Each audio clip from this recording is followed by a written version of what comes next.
오늘 하나님 말씀은 사무엘상 8장 보겠습니다.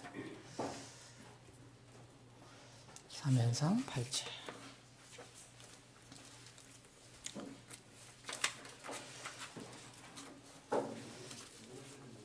사무엘상 8장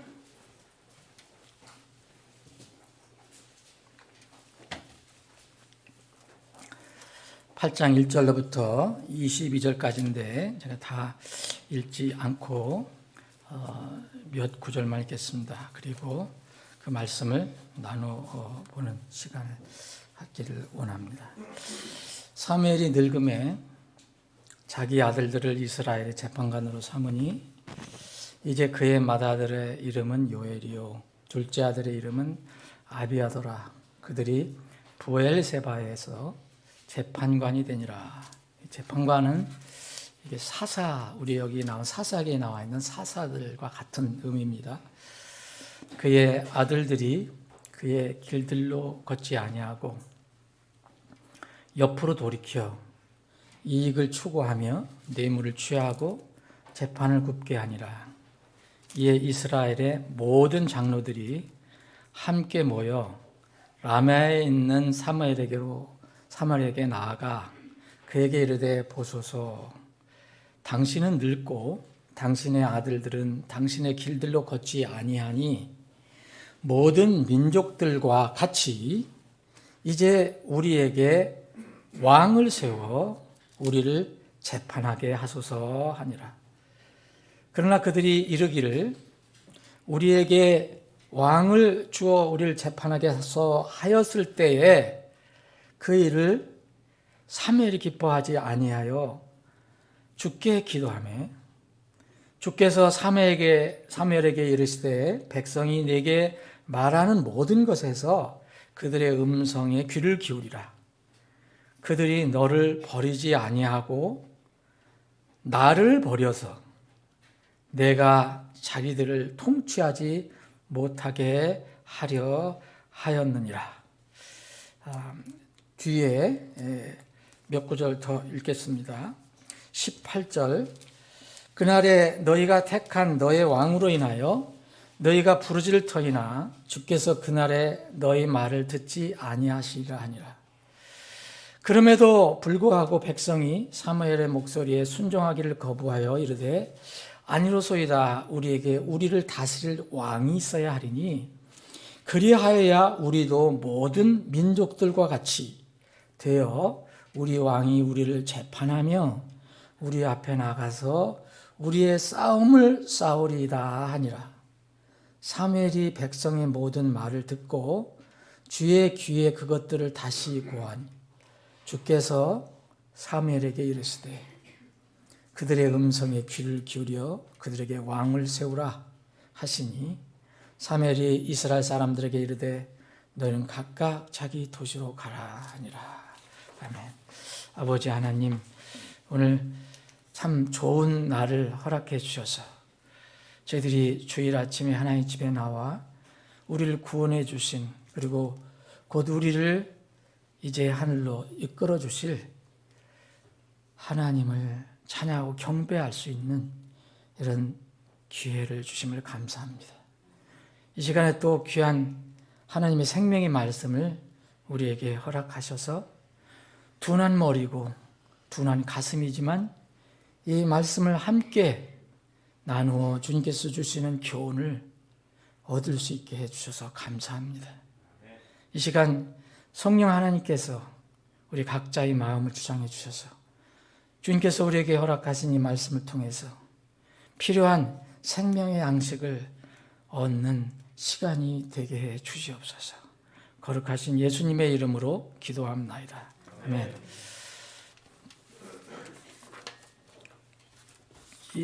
지난주부터 우리가 하나님께서 인류를 위해서, 인간 사회를 위해서 세우신 기본적인 큰 제도, 이거에 관해서 살펴보고 있는데, 지난주엔 첫 번째 가정에 대해서 우리가 살펴봤습니다. 오늘은 이 국가와 가정의 관계를 좀 살펴보고 시간이 되면 교회까지도 살펴보기를 원합니다. 하나님께서 우리 사람들을 위해서 세워주신 기본적인 제도가 있어요. 그것이 가정, 국가, 교회인데, 한 국가는 영토가 있어야 돼요. 땅이 있어야 됩니다. 어떤 지역이 있어야 됩니다. 그리고 통치자가 있어야 됩니다. 그리고 물론 국민이 있어야 합니다. 국민은 그런데 가정에서 출발되는 거 잘 아실 겁니다. 그러므로 가정과 국가는 연결이 되어 있습니다. 가정들이 그래서 무너지면 국가도 무너지게 되어 있습니다. 한 가정의 실패의 여러 가지 원인 중에 가장 큰 것은 성경에서 뭐라고 얘기할까요? 지금 이 시대에 가정이 무너져 간다고 얘기를 합니다. 그런데 여러 가지 원인이 있는데 그중 가정이 어려움을 겪고 무너지는 가장 큰 원인은 성경에서는 자녀 교육의 실패라고 얘기합니다. 이거를 받아들일 수 있는 사람이 얼마나 되는지 모르지만 성경은 여전히 그렇게 이야기하고 있습니다. 오늘 이 본문 말씀은 한 이스라엘의 지도자에 관한 이야기입니다. 사무엘에 관한 이야기입니다. 사무엘 정말 훌륭한 하나님의 사람이고 이스라엘의 지도자였습니다. 그런데 이 사무엘이 세워지기 전에는 바로 어떤 또 이스라엘의 특별한 어떤 훌륭한 지도자가 있었습니다. 그 지도자가 바로 제사장 엘리입니다. 제사장이면서 동시에 사사, 재판관이었습니다. 그런데 이 제사장 엘리의 문화에 들어가서 여러 가지를 배우고 익히고 훈련했던 사람이 바로 사무엘입니다. 근데 이 제사장 엘리의 가정, 엘리의 여러 가지 삶을 보면 그 가정에 큰 실패가 왔는데 이 실패의 문제는 바로 자녀 교육의 실패에서 왔습니다. 이것은 우리가 쉽게 잊어버릴 수 있는 성경의 계시인데도 여전히 우리는 이거에 대해서 약간 감각이 없습니다. 사무엘상 2장을 보면 이 사건을 세세하게 기록을 해두고 있습니다. 여러분 사무엘상 2장에 보면 이 엘리 제사장, 이때 당시의 제사장은 이스라엘의 최고 통치자라고 볼 수 있습니다. 왜냐하면 왕이 세워지기 전입니다. 곧 이른바 왕정제도, 우리나라 지금 대통령이 세워졌는데 이런 대통령 제도, 왕정제도가 세워지기 전에 이스라엘에게 주님께서 주신 독특한 제도가 시행되고 있었던 때입니다. 그래서 왕이 세워지기 전에 이 엘리는 이스라엘의 어떤 면은 최고 지도자였습니다. 그런데 이 엘리가 실패한 내용을 성경은 쭉 기록하고 있습니다. 사무엘상 2장에 보면 이 12절에 보면 이제 엘리의 아들들은 벨리아의 아들들이더니 그들이 주를 알지 못하더라. 이렇게 이야기합니다. 어떻게 엘리 제사장의 아들들이 당연히 제사장이 또 돼야 되는데 성경은 벨리알의 아들들, 지금 이 용어로 말하면은 아주 못된 자식들이었다는 거죠. 우리가 좀 요새 용어로는 어떨까요? 조폭, 폭력배, 아니면 길거리에서 남 등치는 이런 벨리알의 아들들이라. 그래서 제사장의 아들인데도 주를 알지 못했다고 성경은 그냥 단순하게 얘기하고 있습니다.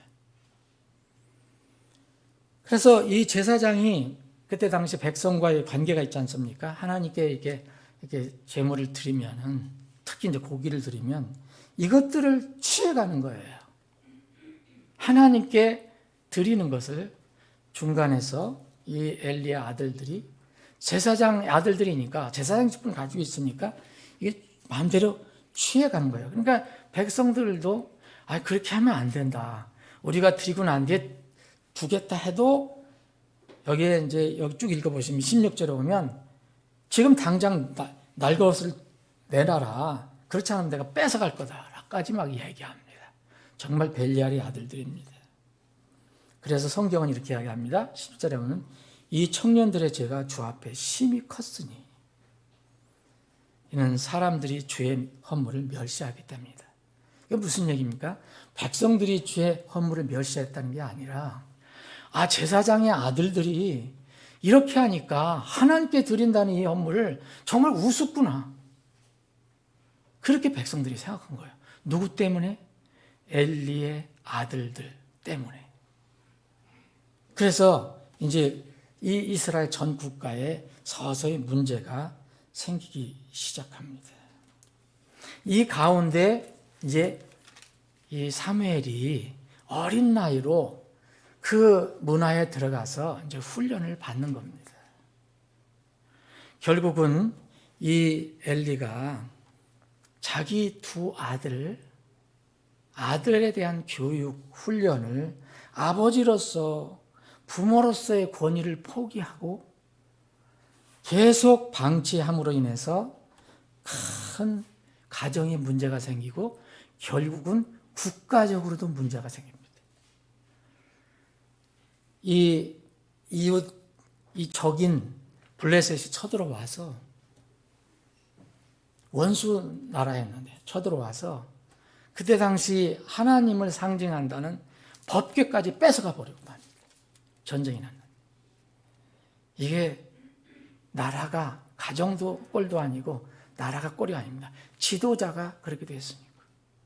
다시 말씀드리면 그때는 왕이 없습니다. 엘리가 최고의 지도자입니다. 그런데 그 가정도 무너졌고 나라도 무너져가기 시작합니다. 여러분, 이 엘리의 이 상황은 저는 비참한 상태로 이제 끝났다는 거 여러분 다 아십니다. 4장까지 여러분 쭉 읽어보시면 이제 전쟁이 일어나서 이스라엘과 블레셋이 싸웠는데 결국 괴를 빼앗겼어요. 다 빼앗긴 거나 마찬가지예요. 그리고 이 두 아들, 엘리의 두 아들은 이 전쟁에서 블레셋 사람들에게 죽임을 당합니다. 이 소식을 어떻게 듣고 있던 엘리는 너무 연로했고, 그래서 이 소식을 듣자마자 문 옆에서 이 소식을 듣자마자 의자에 앉아 있다가 이렇게 쓰러져서, 넘어져서 목이 부러져서 죽고 맙니다. 이게 여러분 4장 그 뒷부분에 나와 있습니다. 또 가정은 정말 큰 불행에 빠집니다. 비느하스, 그 홈리와 비느하스, 못된 아들이 아들을 낳는, 이게 손자죠. 그의 며느리 비느하스의 아내가 해산했는데 이제 괴도 빼앗기고 자기 남편도 죽고 시아버지도 죽었다는 소식을 듣고 산통이 났는데 엄청난 고통이 임했습니다. 그래서 옆에 있는 사람들이 두려워하지 말라고 얘기했지만 벌써 이 돌아가는 것을 알기 때문에 며느리도 이렇게 며느리 입에서 얘기합니다. 영광이 이스라엘에서 떠났다. 그러면서 그 자기 낳은 아들을 이가봇이라고 했습니다. 이제 하나님의 영광이 떠났다. 하나님의 괴를 빼앗겼다. 영광이 이스라엘에서 떠났다. 그래서 아들의 이름은 굉장히 불행한 이름인 하나님의 영광이 떠났다 하는 이가봇으로 지었습니다. 이렇게 이 엘리 가정은 완전히 불행하게 끝이 나고 맙니다. 이 뒤를 이은 사람이 사무엘입니다. 사무엘이 이스라엘의 마지막 재판관이고 또 사사라고 재판관의 사사라고 하기 때문에 마지막 사사입니다. 동시에 하나님께서 사무엘을 세우셔서 이스라엘을 이끌라고 하신 하나님 말씀을 전하는 예언자, 대언자였습니다. 다시 말씀드리면 이스라엘의 최고 지도자였습니다. 그런데 우리가 오늘 본문을 읽어봤지만 이 사무엘이 어떻게 또 됐습니까? 영적인 대물림을 하고 맙니다. 영적으로 불행한 것을 다시 물려받고 맙니다. 여러분, 엘리 훌륭한 사람입니다. 경건한 사람입니다. 흔히 얘기하는 그런 나쁜 왕들처럼, 나쁜 지도자처럼 그렇게 나쁜 사람이 아닙니다. 엘리는 하나님을 나름대로 굉장히 사랑하고 나름대로 경건하게 살았던 사람입니다. 근데 딱 하나 실수한 게 있어요. 가정의 권위로, 가정의 머리로서 책임을 다하지 못했던 치명적인 실수를 가지고 있었습니다. 사무엘도 마찬가지입니다. 사무엘도 여러분 얼마나 사무엘이 많이 나옵니까? 훌륭한 사람입니다. 경건한 사람입니다. 그런데 여전히 하나님은 그것을 덮지 않으시고 숨기지 않으시고 이 사무엘에 대해서 그대로 드러내 주십니다. 왜냐하면 그것이 아주 귀중한 교훈이 될 수 있기 때문에. 오늘 우리가 사무엘상 8장을 다 읽지 않았지만 여러분들 사무엘이 늙었을 때 여러분 자기 아들들이 또 이제 사사가 되는 거예요. 재판관으로 삼았습니다. 요엘이와 아비야예요. 그런데 이들이 뭐라고 그럽니까? 아버지의 길들로 가지 않습니다. 옆으로 돌이켜서 이익을 추구해요. 최고의 통치자잖아요. 예? 지금 말하면 대통령이에요. 아니면 뭐 최고, 예? 장관이든 뭐든 하여튼 최고 권력을 가지고 있는 사람이에요. 그런데 이것을 이용해서 자기 사리 사욕을 취합니다. 이익을 추구하고 또 뇌물까지 받아먹습니다. 그리고 그때 당시는 지금 같은 재판관 없고 판사도 법원도 없으니까 정치하는 사람이 그 나라를 다 다스리는, 그러니까 삼권을 다 가지고 있는 때였죠. 이때는 종교까지도. 그래서 재판도 굳게 해버리고 맙니다. 재판을 공의롭게 하지 않습니다. 여러분, 이렇게 사무엘이 자기 아들들이 이렇게 하는 것을 막지 못합니다. 여러분들, 결국은 이 두 아들이 이렇게 하는 것을 사무엘이 잘 다스리지 못함으로 인해서 가정의 문제가 국가까지 비화하고 맙니다. 국가의 문제로 비화합니다. 사무엘은 전임자 곧 엘리로부터 그 뼈저린 교훈을 취해야 했었는데 그 교훈을 취하지 못했습니다. 4절에 보면 이렇게 되니까 이스라엘의 모든 장로들, 지금으로 말할 것 같으면 뭐랄까요? 무슨 국회의원쯤이나 될까요? 아니면 무슨 정확하긴 되지는 않지만 어쨌든 그래도 그 밑에서 백성들을 이끄는 어떤 중간 지도자들이 있는 거죠. 이 장로들이 모여서 사무엘로 나가 하나 어떤 것을 요구합니다. 요구하는데 여러분 5절에 보면 기가 막힙니다. 제가 보기에는 기가 막힙니다. 이스라엘은 선민입니다. 다른 민족 위에 하나님께서 다른 민족에게 본을 보이시기 위해서, 다른 민족들이 하나님을 깨닫게 하기 위해서 세우신 민족입니다. 그런데 사무엘이 무너지고 그 가정이 무너지고 자녀들이 이렇게 문제가 생기니까 장로들이 와서 요구를 합니다.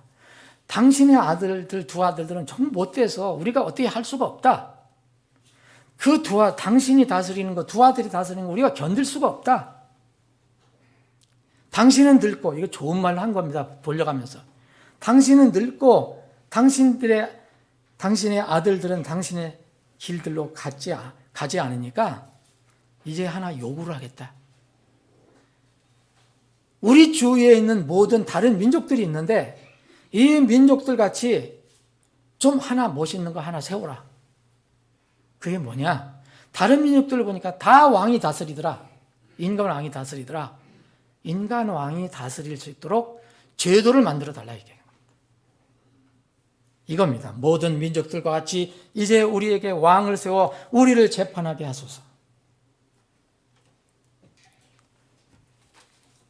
사랑하는 여러분, 이스라엘은 특별한 민족입니다. 이스라엘은 하나님께서 애굽으로부터 건져내시고 계속해서 내가 너희들을 건져낸 하나님이다라고 얘기합니다. 너희는 내 백성이라고 얘기합니다. 그리고 지도자를 세워서 하나님의 말씀을 전해서 통치를 하게 하셨습니다. 곧 하나님이 통치하신 겁니다. 중간에 있는 말씀을 전하는 예언자, 사사 이런 사람들은 사실 하나님 말씀 전한 겁니다. 그러니까 하나님이 직접 말씀하셔서 통치한 겁니다. 이게 이 시대 용어로는 하나님 왕지도라는 거죠. 곧 신정제도라는 거죠. 그런데 이때부터 인간 왕제도가 꿈틀거리기 시작한 겁니다. 그 원인은 어디서 나왔냐? 가정에서부터 시작됐습니다. 사무엘의 가정에서부터. 이 가정들이 모여서 국가가 되지 않습니까? 특별히 사무엘은 이 나라의 지도자의 가정이었습니다. 여러분, 우리가 국가와 민족을 위해서 지도자를 위해서 기도하는 이유가 여기에 있습니다. 한 나라의 지도자들이 부패하거나 이상한 일을 하거나 그렇게 하는 거 그것으로 끝나지 않습니다. 우리가 몰라도 다 국가에 영향이 있습니다. 우리 국민들 심리적으로 다 영향을 줍니다. 성경이 이것을 알려주고 있습니다. 계속해서 얘기합니다. 왕을 달라고.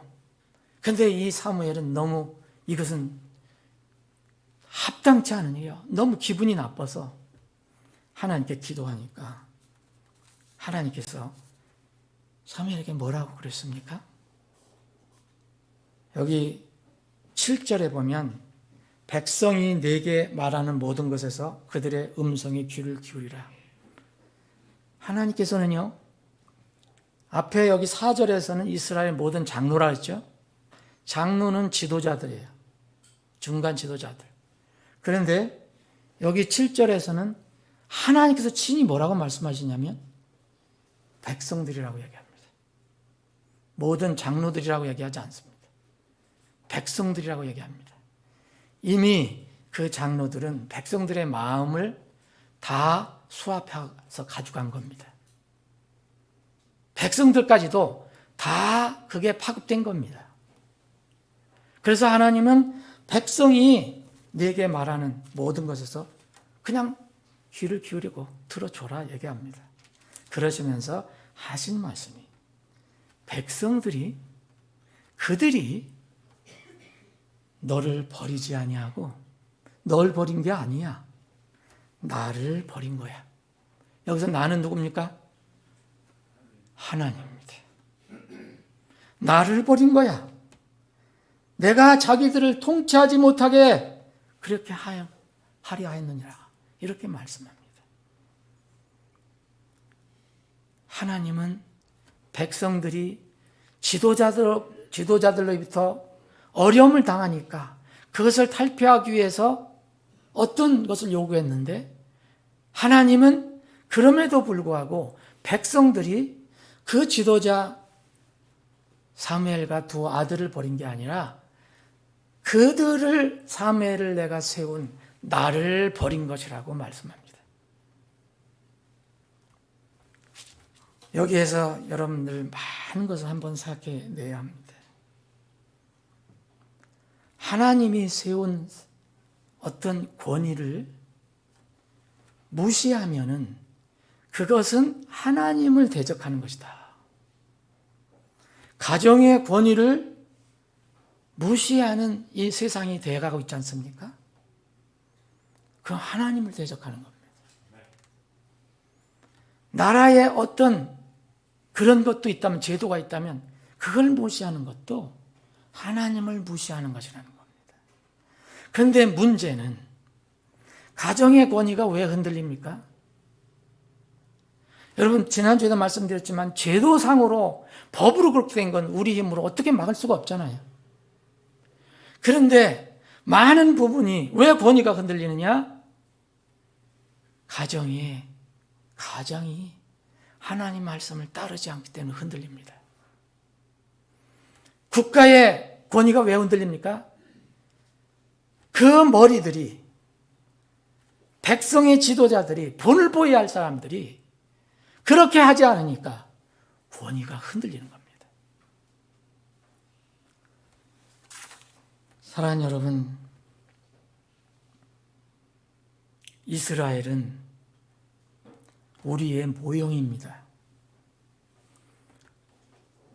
그런데 그들은 다른 민족들과 같이, 모든 민족들과 같이 우리에게도 그런 걸 해달라고 얘기합니다. 우리는 선정된 세대라고 하고, 왕가의 제사장이라고 하고, 특별한 백성, 거룩한 민족이라고 얘기합니다. 대단한 신분입니다. 그런데 이런 선민들이, 이런 구원받은 백성들이 세상을 바라보고 세상 것을 좋아하고 우리에게 도입하자고 얘기합니다. 이것이 세상도 그렇게 흘러가고 있지만 그리스도인 가정에서도 이런 일이 일어나고 있고 이 교회에서도 이런 일이 일어나고 있는 겁니다. 사실 남을 탓할 것만 못합니다. 법과 제도도 정말 무섭게 지금 바뀌어져 가고 있지만 그것만 탓할 것이 아닙니다. 우리가 하나님 말씀에 정말 마음을 두고 순종하지 않기 때문에 일어나는 일입니다. 교회 지도자의 문제는 교회를 무너뜨릴 수 있습니다. 한 국가의 지도자, 통치자, 대통령의 문제는 그 국가를 무너뜨릴 수도 있습니다. 가정의 달에 하나님께서 세우신 제도에 대한 이 묵상을 좀 간단하게 해보기를 원합니다. 우리는 보이지 않는 하나님을 섬기고 있습니다. 여러분들 하나님 보이지 않는다고 하나님 믿지 않는 분은 없을 것입니다. 이 하나님의 속성이 어떤 분이냐를 다시 한번 생각해 보기를 원합니다. 하나님은 진리의 하나님, 정의의 하나님, 공의의 하나님, 또 절대 주권자입니다. 물론 사랑의 하나님, 긍휼의 하나님입니다.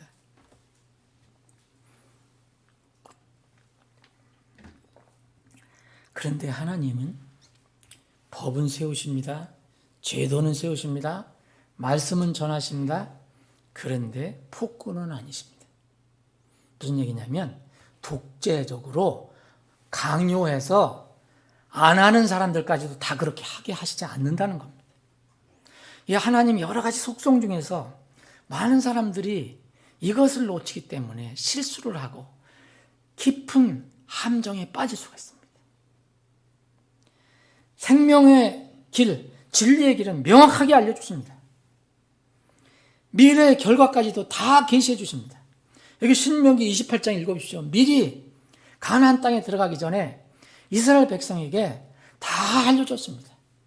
너희들이 이렇게 해서 내 말을 따르면 이런 복을 받고 이렇게 될 것이고 이렇게 될 것이고 이렇게 될 것이다. 한번 읽어보십시오, 여러분. 그런데 만약 너희들이 내 말을 따르지 않고 내 마음대로 살면 결과는 이렇게 되리라. 근데 사람들은 결과가 금방 그게 안 일어나니까 마음대로 살려고 하는 겁니다. 하나님은 그런 분 아닙니다. 특히 구약시대의 하나님 아닙니다. 신약시대의 하나님은 어떤 면으로 무한정 기다리십니다. 구약시대는 그래도 이스라엘 백성에게 무엇을 잘못하시면 즉각 심판하실 때도 있었습니다. 물론 오래 기다리실 수도 있었어요. 신약시대는 즉각 심판하시지 않습니다. 여러분, 이 신약시대에서 하나님을 지금 대적하고 하나님을 욕하고 그런 사람 많지 않습니까? 하나님이 하늘에서 번개를 때려갖고서 그 사람 걷어갑니까? 그렇게 하실 수 있는 분이에요. 구약에는 그런 게 나옵니다. 한순간에 적군을 그냥 십몇만 명씩 죽여버릴 수도 있어요. 하나님은 그렇게 하시지 않습니다, 지금. 지금은 정말 은혜의 시대입니다. 정말 사람들이 돌이켜야 됩니다. 하나님은 강요하시지 않는다는 거예요. 분명히 알려주시되, 모호하게 알려주시는 게 아니라 분명히 알려주시되 강요하시지 않는 거예요. 여러분, 왜 교육이, 우리 자녀 교육이 중요한지 아십니까? 이미 수많은 말씀하셨어요. 아이가 마땅히 갈 길로 아이를 훈련시키라. 그리하면 그가 늙어서도 그 길을 떠나지 아니하리라. 여러분, 이런 말씀이 얼마나 많습니까? 그런데 사람들은 당장 아이가 당장 안 키워도 얘가 크고 10살, 20살, 30살 다 가니까. 그런데 결과를 보세요. 여러분, 하나님은 이렇게까지 이야기하십니다. 회초리를 아끼는 자는 곧 자녀를 필요에 따라서 바르게 가도록 교육하고 훈련시키지 않는 자는 자기 아들을 미워하거니와 자기 아들을 사랑하는 자는 제때에 그를 징계하느니라. 여러분, 엘리야하고 사무엘의 결정적인 실수가 뭔지 아십니까? 이거였습니다. 여러분, 쭉 읽어보십시오. 모른 채 했습니다. 알고도 그냥 놔뒀습니다. 이것이 치명적인 문제가 돼서 가정이 무너지고, 그 지도자였기 때문에 그 지도자의 가정만 무너진 게 아니라 국가까지도 영향을 주게 된 겁니다. 여러분, 하나님의 속성을 오해하시면 안 됩니다. 두 번째, 우리가 가정의 달에 하나님께 세우신 제도에 관해서 하나님에 관한 묵상을 할 때, 두 번째는 하나님께서 세우신 어떤 제도가 있다, 어떤 진리가 있다, 이거에 대해서는 절대 침범해서는 안 됩니다. 불가침성이 있습니다. 어미성이 있습니다. 지금은 그렇게 보이지 않지만 그렇게 하는 모든 사람들이나 모든 제도나 조직이나 나라나 마지막에는 엄미하게 심판을 받습니다. 하나님의 제도나 진리는 사람이 순종 여부에 따라서 그게 바뀌는 게 아닙니다. 하나님의 제도와 진리는 딱 정해져 있습니다. 사람들이, 어떤 나라가, 어떤 교회가 그것을 지키지 않는다고 그게 바뀌어지는 게 아닙니다. 그대로 남아 있습니다. 세월이 가도 그대로 남아 있습니다. 그래서 그 진리, 그 태도, 그 제도에 대해서 사람들이 어떻게 대하느냐, 나라가 어떻게 대하느냐, 가정이 어떻게 대하느냐, 교회가 어떻게 대하느냐에 따라서 그 결과는 그 대한 태도 따라서 져야 합니다. 애누리 없습니다. 하나님 말씀은 1.1핵도 없어지지 않기 때문입니다. 그래서 엄위한 겁니다. 하나님께서 이스라엘 백성에게 왕 세워달라고 그러니까 저들이 나를 버렸다. 귀를 기울여 봐라. 그 마음은, 하나님의 마음은 그래도 백성들이 좋은 길로 가야 되니까 하나님께서 말씀하십니다. 그래, 너 분명한 진리를 분명히 얘기해주되 내가 말하는 걸 다시 한번 전해라.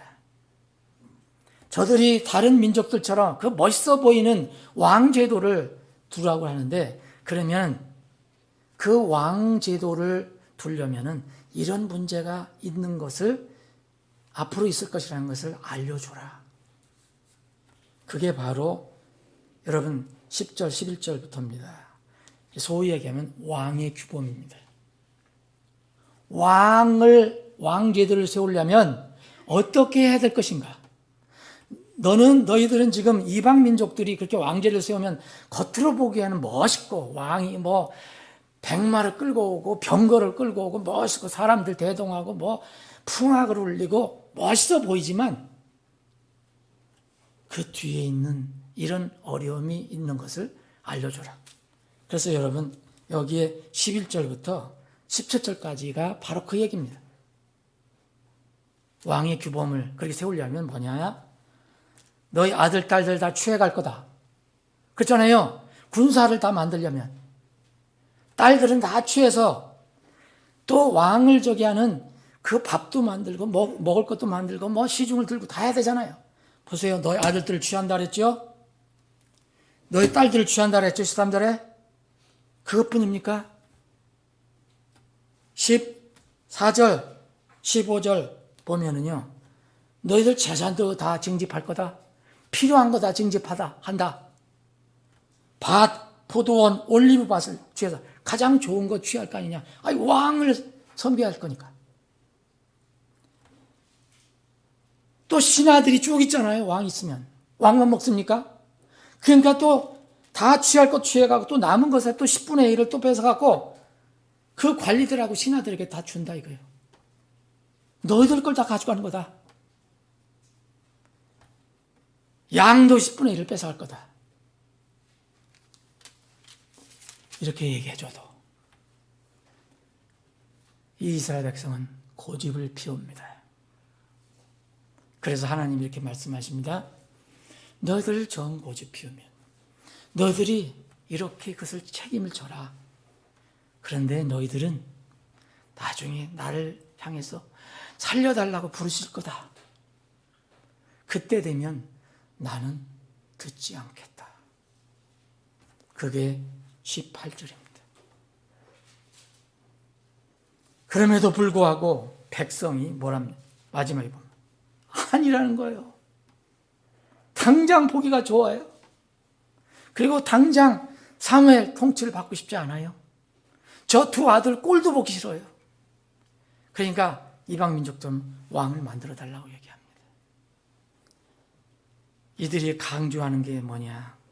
20절에 나와 있는 것처럼 우리도 모든 민족들과 같이 되어서, 이게 치명적인 실수입니다. 사랑하는 여러분, 그래서 9장부터는 드디어 왕이 세워지기 시작합니다. 그게 누구냐? 사울입니다. 이스라엘 초대왕 사울. 이때부터 사울 왕부터 다윗 왕부터 다윗 왕 후손들이 얼마나 많은 왕들이 나와서 그 악한 왕들 때문에 얼마나 고생했습니까? 이스라엘 왕이 못된 짓을 하고 이방신들 들여오고 바알을 섬기고 나라가 망하고, 통치자 한 사람 잘못하면 나라가 망하는 겁니다. 이 나라 대통령 잘해야 됩니다. 우의정자들 잘해야 됩니다.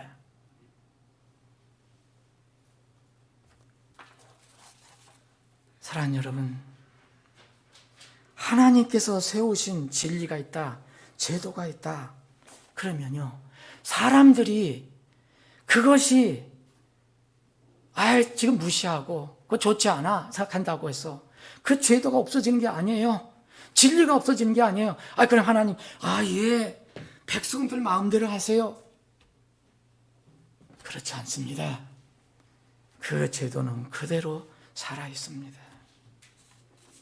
가정이든 국가든 교회든 통치자가 하나님이 되셔야 합니다. 우리나라는 물론 신정국가 아닙니다. 그럼에도 불구하고 여러분, 이런 모든 제도는 사실 다 하나님께 세우신 겁니다. 가정 누가 세웠습니까? 결혼제도 누가 세웠습니까? 이 통치자 세운 거 누가 세웠습니까? 사실 국가 권력은 창세기 9장 이후로 세워진 겁니다. 그래서 사용제도도 생긴 거 아니에요.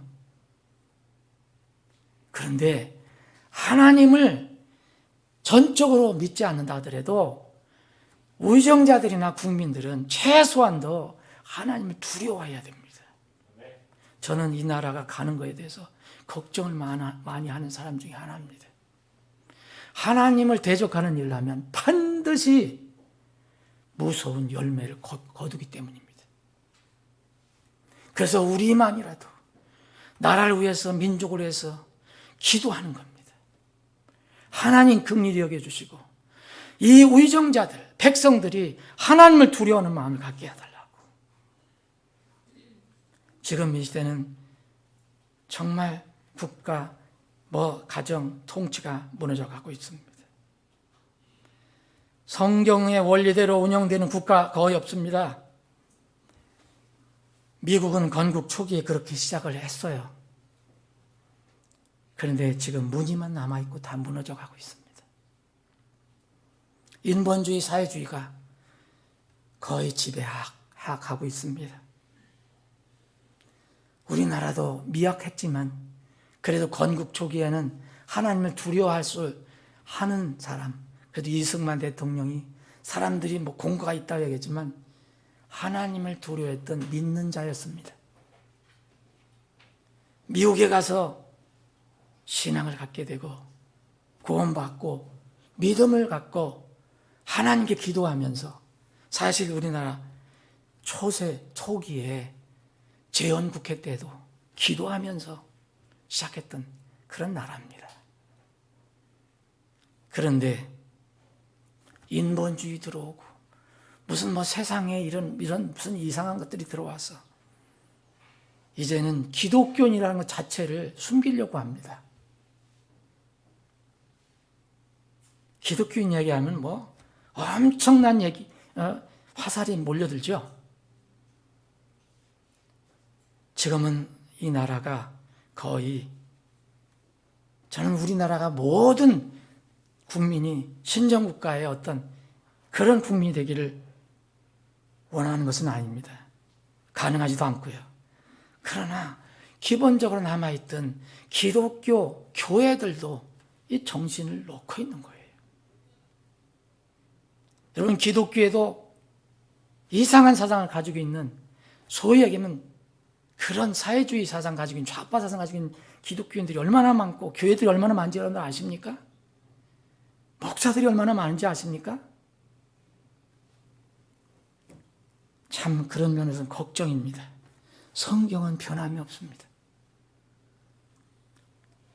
여러분, 정말 이 나라에 소위 교인 정치인들은 있어도 하나님을 진실로 두려워하는 정치인들은 거의 없는 것 같아요.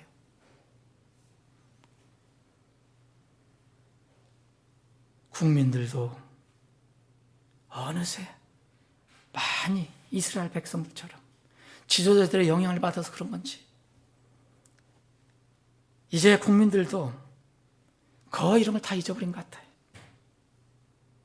이제 곧 6.25가 돌아오는데 이 동족상잔 6.25를 일으킨 북한, 중공 공산주의를 오히려 미워하고 심지어 이 땅에 공산주의 제도를 세우려는 사람들이 있다는 건 참 놀랍습니다. 공산주의를 체험하거나 직접 전해 듣지 못한 10대에서 50대까지.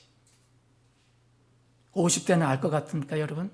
여러분 잘 모릅니다. 공산주의가 얼마나 무서운지 모릅니다.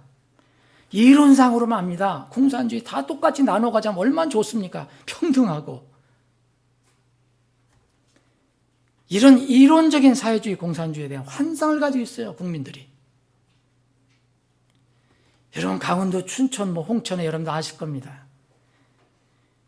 중국 공산당 어떤 기관이 지원하는 대규모 차이나타운을 건설하는데도 관심이 없습니다. 여러분, 나라와 나라가 교류하는 건 뭐가 나쁩니까? 근데 그들이 하는 건 뭡니까? 거의 다 공산주의 사상, 자기들 일방적으로 주입하려고 하는 거 아닙니까? 김치도 자기들 거고, 한복도 자기들 거고, 좋은 거면 다 자기들 거라는데, 공산주의는 그런 거 아닙니까? 그런데 한편 더 떠갖고서, 무슨 중국은 대국이고, 한국은 중국의 속국이다라고 얘기하는 공무원들도 있습니다. 이게 말이 됩니까? 또 국가의 방송국이라고 하는 KBS에서는 얼마 전에 무슨 역사, 무슨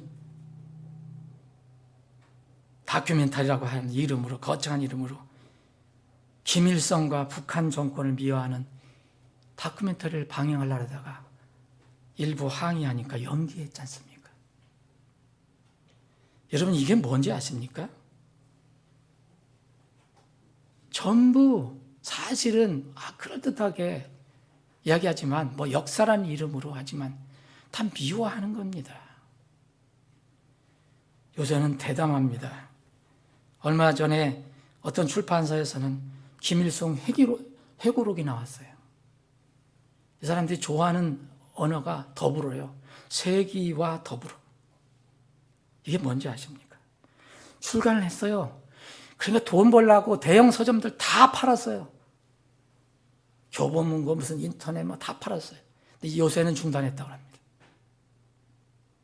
이게 뭔지 아십니까? 가격은 얼마나 비싼지 몰라요. 20 몇만 원에서 30만 원까지 가요. 그런데 많이 팔린다는 거예요, 또 이게. 이게 말이 회계록이지 김일성 우상화, 공산주의 미화 내용입니다. 전부. 여러분, 탈북자들이 내려와서 하는 얘기 들어보세요. 다 속았다. 김일성이가 솔방울로다가 포탄을 만들고 바다 위를 건너다 다 믿었다는 거예요. 이런 것을 다 역사라는 이름으로다가 이거 미화한 내용을 지금 한국에서 이걸 출판해서 팔고 국민들은 이것을 또 많이 사서 보고 또 국영방송은 이런 것들을 조장을 하고. 여러분, 정말 공산주의 한번 다시 물들면 이 나라는 존재하지 않습니다. 여러분, 여러분 6.25 전쟁 때 인권을 강조한다고 하는 사람들의 손에 의해서 얼마나 많은 사람이 죽었습니까? 김일성 때문에. 김일성은 외국에서도 지금 전범으로 취급하고 있습니다. 그런데 우리나라는 왜 미워합니까? 국가원 60만 명이 죽었고 민간인 100만 명이 죽었습니다. 한 사람, 그 지도자의 욕심 때문에. 사랑하는 여러분, 지금 기도할 때입니다. 가정을 위해서, 나라를 위해서. 지금 요새 장관 후보자들 보십시오. 저는 이게 정상이 아니다. 아니, 최소한도 어디 양심에 정이 있으면 난 미안해서라도 난 못합니다. 아이고, 사퇴합니다. 할 텐데. 얼마나 떳떳합니까? 그 정도면 아무 문제가 없다는 겁니다. 물론 털어서 뭔지 알는 사람 어디 있습니까? 그런데 지도자는 달라야 합니다. 지도자가 잘못되면 지도자의 가정만 문제가 되는 게 아니라 나라에 문제를 가져옵니다. 사랑하는 여러분, 우리는 무엇을 기다립니까? 주님께서 다스리시는 완전한 나라, 그리스도의 왕국을 기다립니다. 그 왕국이 올 겁니다. 근데 그 왕국이 오기 전까지는 완전하고 거룩한 공의의 나라, 그 왕국, 예수님이 왕이 되어서 다스리시는 그리스도의 왕국이 올 때까지 우리는 이 땅에 살아가야 합니다. 한 나라의 소속되어 살아가야 합니다. 한 지도자 밑에서 살아가야 합니다.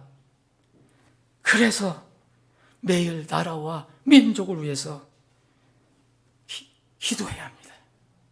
이 나라와 이 백성이, 이 민족이 하나님의 손에서 들림받아서 쓸 수 있도록. 사랑하는 여러분, 교회도 마찬가지입니다. 교회는 비진리가 들어오면 안 됩니다. 타협하면 안 됩니다. 그거를 적당히 넘어가게 하자 하면 안 됩니다. 물론 다 우리는 허물이 있습니다. 연약합니다. 품어주고 안고 가야 됩니다. 그러나 하나님 말씀 자체를 부인해서는 안 됩니다. 어떤 일이든지 그렇게 시작되면 교회는 주님의 순결한 교회가 되지 않고 마지막 때 주님께 예언하신 몸 파는 더러운 교회가 됩니다. 말씀 정리합니다. 가정이든 국가든 교회든 그 어떤 조직이든 하나님이 없이는 다 헛된 겁니다. 하나님의 말씀, 진리 없이는 다 헛된 것입니다. 주께서 집을 세우지 아니하시면 집을 세우는 자들의 수고가 헛되며 주께서 도시를 지키지 아니하시면 파수꾼의 깨어있음이 헛되도다. 무슨 소용이 있습니까, 여러분? 잘 먹고 잘 사는 거, 그건 무슨 소용이 있습니까? 잘 먹고 잘 살아서 지옥 가는 게 뭐가 대가랍니까? 좀 불편하고 좀 덜 먹더라도 그 영원한 나라, 그 아름다운 왕국, 완전하게 다스리시는 그 왕국에 들어가는 것이 더 좋지 않습니까? 그래서 우리는, 우리 교회는 전도 선교를 해야 합니다. 끝까지 해야 됩니다. 하나님께서 여러분과 우리 교회와 우리나라와 민족을 하나님의 영광을 위해서 정말 귀하게 쓰시기를 다시 한번 간절한 마음으로 기도합니다. 기도하시겠습니다.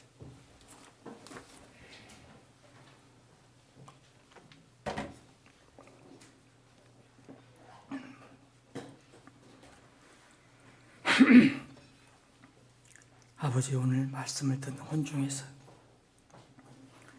혹시 아직 구원받지 못한 혼이 있다면 성령께서 말씀으로 깨우쳐 주셔서 구원자 예수 그리스도를 믿고 받아들여 하나님의 자녀로 태어나는 귀한 역사가 있게 해 주옵소서. 우리에게 가정을 주신 하나님, 우리에게 민족과 나라를 주신 하나님, 감사합니다. 그러나 가정과 나라와 민족이 하나님의 말씀 없이, 하나님의 진리 없이 세워질 수 없습니다. 우리 가정이 하나님 말씀에 더 튼튼히 서게 하시고, 우리 교회가 말씀에 더 튼튼히 서게 하시고, 우리가 속한 이 나라가 말씀에 더 튼튼히 서게 해주셔서 지도자를, 위정자들 비롯한 국민들이, 백성들이 최소한 하나님을 두려워하는 마음을 갖게 해 주시옵소서. 거룩하신 예수님의 이름으로 기도합니다.